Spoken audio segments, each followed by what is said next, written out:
suis Sébastien Platon, professeur de droit public à l'Université de Bordeaux.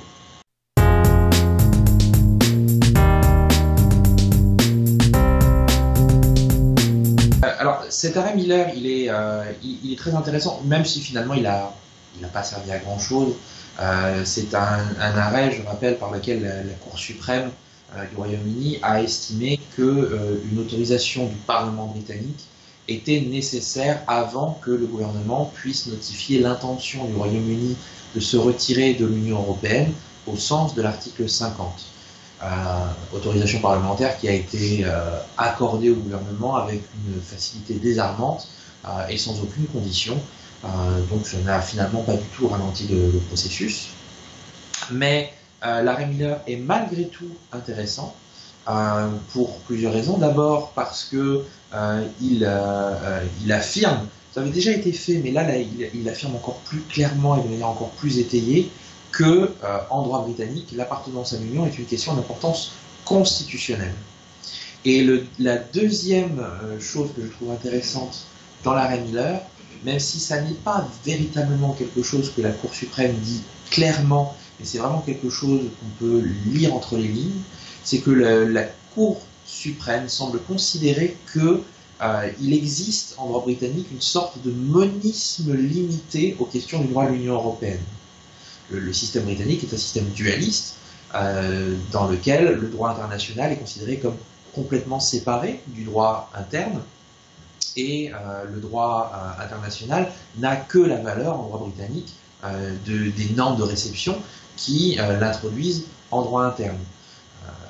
Et dans l'arrêt Miller, la Cour développe un argument qui consiste à dire le droit de l'Union européenne est tellement intégré au droit britannique qu'il serait inconcevable qu'une décision qui aboutirait à faire disparaître ce droit puisse être adoptée sans autorisation parlementaire, puisqu'en droit britannique, seul le Parlement est autorisé à modifier le droit britannique. Donc il y a en filigrane, pas de façon très très claire, mais en filigrane, une affirmation de ce que finalement il y aurait en droit britannique. Le droit britannique reste un système dualiste, mais avec une forme de monisme, de poche de monisme qui serait limité au seul droit de l'Union.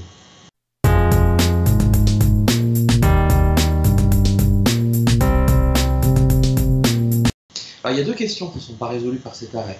Je pense que la plus importante et la plus décevante, c'est la question de la réversibilité du retrait. Dans l'arrêt Miller, la Cour suprême présume quelque chose qui d'ailleurs faisait l'objet d'un consensus entre les parties, personne ne l'a contesté, ni le gouvernement, ni la demanderesse, que le processus de l'article 50 est irréversible. Et c'est quelque chose d'assez central dans son raisonnement, puisque on se demande pourquoi l'autorisation du Parlement devrait être recueillie avant la notification, si le processus est réversible. Parce que si le processus est réversible, on peut très bien dire le Parlement, à tout moment, peut dire stop. Donc cette question est centrale, et pourtant la Cour suprême ne s'y penche pas, ne fait que valider l'accord des parties, et ne pose pas de questions préjudicielles à la Cour de justice, ce qui est extrêmement fâcheux, puisque du coup ça aurait donné l'occasion à la Cour de justice de se positionner sur cette question. C'est vraiment une occasion manquée de l'affaire Miller, peut-être pour pouvoir, en même temps on peut comprendre, parce que l'arrêt Miller il est intervenu peu de temps avant la date que le gouvernement britannique avait donnée pour faire la notification. Donc si la Cour suprême avait posé une question préjudicielle à la Cour, elle aurait peut-être retardé le processus politique. Mais c'est quand même clairement un regret d'avoir admis ce postulat, sans vraiment l'endosser non plus, c'est-à-dire la Cour admet sans forcément dire que c'est révocable. Elle ne remet pas en cause l'assertion des parties, elle le considère par ailleurs sans incidence sur sa décision. Donc ça c'est vraiment une occasion manquée. Et puis une autre occasion manquée, mais ça c'est un peu normal parce que ça sortait du périmètre de sa question, mais c'est malgré tout une question à laquelle l'arrêt Miller ne répond pas, c'est l'appartenance du Royaume-Uni à l'espace économique européen, c'est-à-dire à cette organisation qui regroupe d'une part l'Union européenne et ses États membres, et d'autre part certains États membres de l'Association européenne de libre-échange, à savoir la Norvège, le Liechtenstein et l'Islande. Et on peut se demander, le Royaume-Uni ne veut pas rester non plus dans l'espace économique européen. Et on ne sait pas si le retrait du Royaume-Uni de l'Union européenne vaut aussi retrait de l'espace économique européen. C'est une question qui n'est pas tout à fait claire, puisque l'accord sur l'espace économique européen est un accord mixte, donc il porte aussi la ratification du Royaume-Uni. Et en toute hypothèse, si le Royaume-Uni veut sortir de l'espace économique européen, est-ce que cela aussi nécessite une autorisation parlementaire, ou bien est-ce qu'on considère que l'autorisation parlementaire pour le Brexit couvre aussi toutes les conséquences du Brexit, y compris la sortie de l'espace économique européen? C'est une question qui n'était pas posée à la Cour, donc on ne peut pas lui reprocher de ne pas y avoir répondu, mais c'est malgré tout une question qui reste en suspens après l'arrêt Miller et qui pourrait éventuellement se poser à nouveau, puisque c'est une question fondamentalement de droit constitutionnel britannique.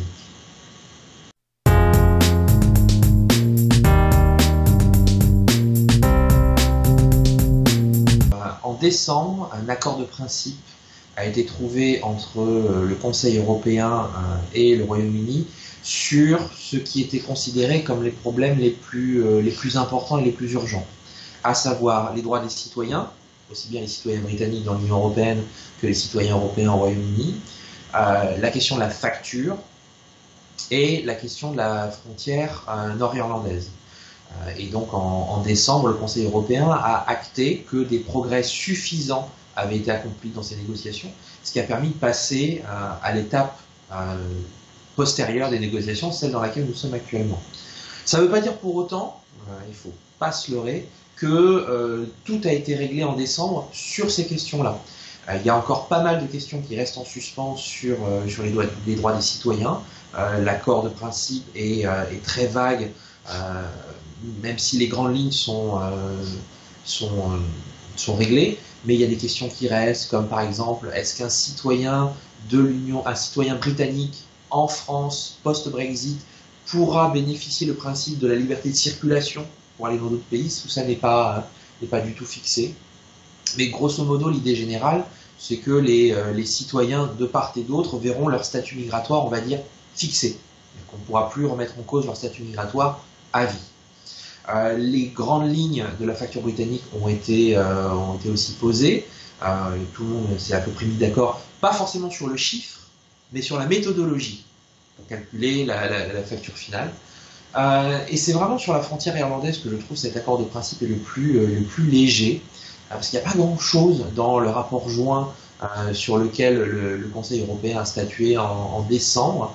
La balle est principalement dans le camp du Royaume-Uni, qui, dans le pire des cas, nous dit qu'il est prêt même à s'aligner dans une certaine mesure avec la réglementation européenne, dans la mesure nécessaire pour éviter qu'une frontière dure ne soit recréée entre l'Irlande du Nord et l'Irlande. Mais c'est très vague. Et d'ailleurs, le 28 février 2018, la Commission européenne a publié un brouillon d'accord de retrait dans lequel elle essaye de clarifier la situation. Et la Commission européenne va assez loin, puisqu'elle propose, comme solution de repli, d'intégrer l'Irlande du Nord, mais uniquement l'Irlande du Nord, dans une espèce d'union douanière qui porterait pas ce nom-là. Ce qui est quand même tout à fait ambitieux et provocateur, puisque ça aboutirait à créer par contre une frontière douanière à l'intérieur du Royaume-Uni, entre l'Irlande du Nord et le reste du Royaume-Uni, entre la Grande-Bretagne, quoi. Bien évidemment, et c'est tout à fait prévisible, le gouvernement britannique s'est opposé radicalement à cette possibilité, ce qui prouve bien que tout n'avait pas été fait l'objet d'un consensus clair en décembre. Pour l'instant, on est en train le Royaume-Uni et l'Union européenne sont en train de négocier la période transitoire. Donc très vraisemblablement, de mars 2019 jusqu'à décembre 2020, le Royaume-Uni sera un État membre au Canada Dry. C'est-à-dire que le droit de l'Union européenne continuera à s'appliquer au Royaume-Uni, bien qu'il ne sera plus membre de l'Union européenne, à l'exclusion des droits de participation. C'est-à-dire qu'il n'aura plus le droit de participer aux institutions, aux agences, etc., etc. Même chose pour les citoyens britanniques. Ils resteront citoyens européens, mais sans les droits de participation. c'est-à-dire sans le droit de vote et d'éligibilité aux élections européennes, sans le droit de vote et d'éligibilité aux élections municipales, et sans le droit de participer à des initiatives citoyennes européennes. La date n'est pas tout à fait claire. L'Union européenne voudrait faire cesser cette période transitoire au 31 décembre 2020, qui est la fin de la programmation financière pluriannuelle courante. Le Royaume-Uni voudrait une solution plus flexible, donc on n'est pas tout à fait d'accord là-dessus. Et il y a d'autres aspects de cet accord qui posent problème, notamment l'Union européenne voudrait se donner le droit de suspendre unilatéralement l'accord dans certains cas, puisque le Royaume-Uni n'accepte pas. Mais grosso modo, cette période transitoire ne soulève pas de gros problèmes. Et puis bientôt va arriver la négociation, le possible début de négociation des relations futures entre l'Union européenne et le Royaume-Uni, qui feront l'objet d'accords distincts. En l'état des choses, ce qu'on peut préfigurer, c'est qu'il y aura probablement deux traités. Il y a déjà, le gouvernement britannique s'est déjà prononcé en faveur d'un traité distinct en matière de sécurité au sens large, c'est-à-dire aussi bien la coopération en matière criminelle, c'est-à-dire finalement, je pense, à une espèce de mandat d'arrêt européen, mais moins, très probablement. En tout cas, une forme de coopération en matière criminelle, et aussi une coopération en matière de diplomatie et de défense. Là-dessus, je pense que les positions sont assez consensuelles, tout le monde est d'accord à peu près pour dire qu'il faut effectivement un partenariat en matière de sécurité. Le plus gros problème, ce sera bien évidemment les relations économiques. Dans un discours du 2 mars 2018, Theresa May s'est prononcée en faveur d'un accord ambitieux. Elle voudrait que le Royaume-Uni reste partiellement dans le marché intérieur sur certains aspects, et notamment les services financiers. Elle voudrait que le Royaume-Uni continue à siéger dans certaines agences, et l'Union européenne, par la voix en particulier du président du Conseil européen, a répondu en disant que la position de l'Union européenne, c'est plutôt un accord de libre-échange ambitieux mais classique, avec une levée des droits de douane, avec une levée des quotas, et avec peut-être éventuellement des procédures de reconnaissance mutuelle, quelque chose de l'ordre de l'accord que l'Union européenne a avec le Canada. Donc il y a quand même un grand écart entre la position du Royaume-Uni et de l'Union européenne. L'Union européenne a toujours été très claire sur le fait qu'elle ne désolidariserait pas les 4 grandes libertés. Or, très clairement, le Royaume-Uni veut la libre prestation de services, au moins du point de vue des services financiers, mais ne veut pas la libre circulation des personnes, puisque le Brexit est décidé essentiellement sur des questions d'immigration. Ça, à mon avis, ce sera une pomme de discorde tout à fait importante. Pour l'instant, les deux parties ont juste posé, on va dire, leur position de départ. Donc il y a de l'espace, bien évidemment, pour un terrain d'entente, si terrain d'entente il y a.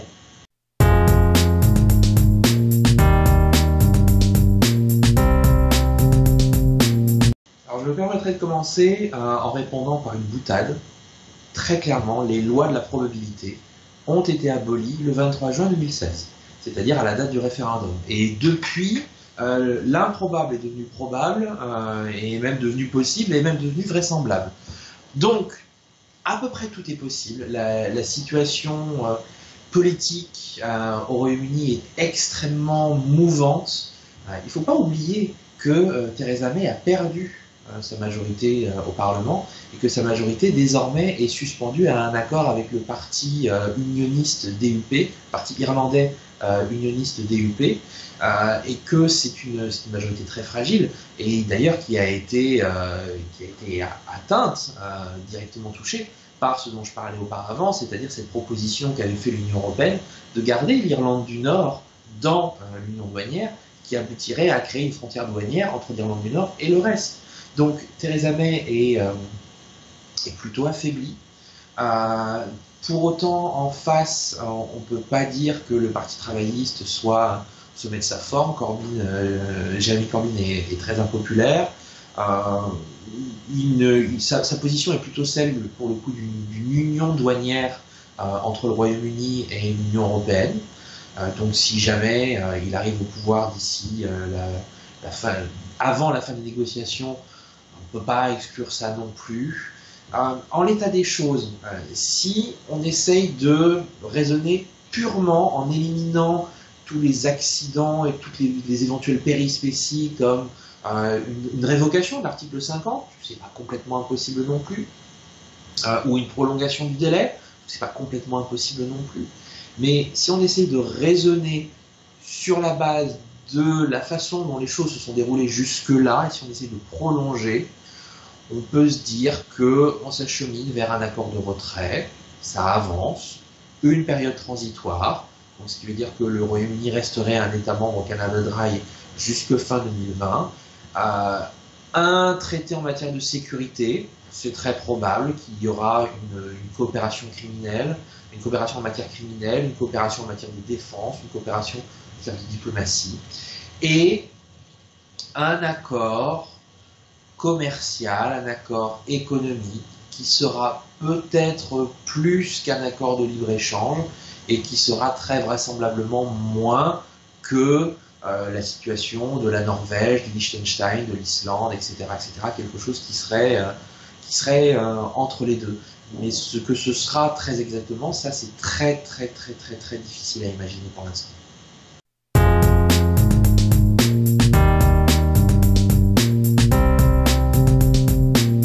Je relèverai deux jurisprudences qui me semblent intéressantes dans la perspective du Brexit, même si elles ne portent pas directement sur le Brexit. Le premier, c'est l'avis 2.15 du 16 mai 2017, qui porte sur la conclusion par l'Union européenne d'un accord de libre-échange avec Singapour.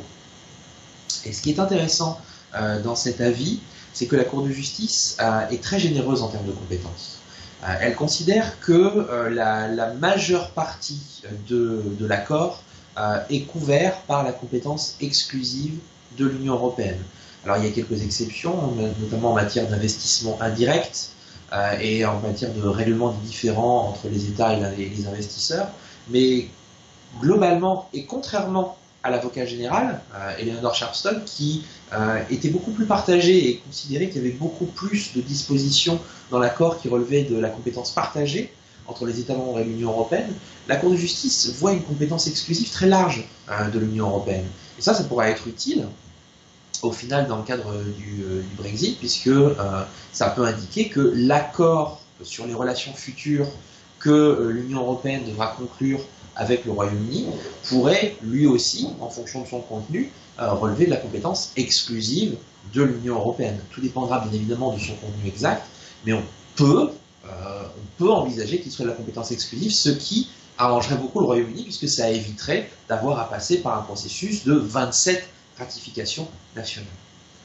L'autre jurisprudence qui me semble intéressante dans la perspective du Brexit, c'est l'arrêt Lounès du 14 novembre 2017, dans lequel la Cour de justice admet qu'un citoyen européen qui réside sur un État membre qui n'est pas son État membre de nationalité et qui adopte la nationalité de cet État continue à, par analogie, à garder le bénéfice des droits qui sont issus de la directive 2004-38. Ça peut être intéressant dans la perspective du Brexit, puisque ça veut dire que des citoyens britanniques, ça marchera beaucoup moins bien dans l'autre sens, les citoyens britanniques qui prendraient la nationalité française avant la perte du statut de citoyen européen, pourraient éventuellement continuer à revendiquer le bénéfice de la directive 2004-38. Et là où ça pourrait être intéressant, c'est notamment pour le droit de séjour accessoire des membres de la famille. C'était la question qui était en cause dans l'affaire Lounès. Il s'agissait d'une ressortissante originairement espagnole qui avait migré justement au Royaume-Uni, avait adopté la nationalité britannique et avait épousé un ressortissant d'État tiers. Et il se posait la question de savoir si ce ressortissant d'État tiers bénéficiait d'un droit de séjour au titre du droit de l'Union européenne. Et c'est précisément la réponse positive qu'a apportée la Cour de justice. Et ça, c'est intéressant parce que ça voudrait dire que des citoyens britanniques qui adopteraient la nationalité française, par exemple, ou la nationalité d'un État membre de l'Union européenne, pourraient continuer effectivement à bénéficier par analogie de la directive 2004-38, ce qui leur donnerait des droits plus généreux, même plus généreux que ceux qui leur seraient accordés dans le cadre de l'accord de retrait. L'accord de retrait prévoit que les citoyens garderont leurs droits, mais avec des réserves qui ne sont pas tout à fait claires, parce que là aussi, il n'y a pas forcément un accord très clair entre le Royaume-Uni et l'Union européenne.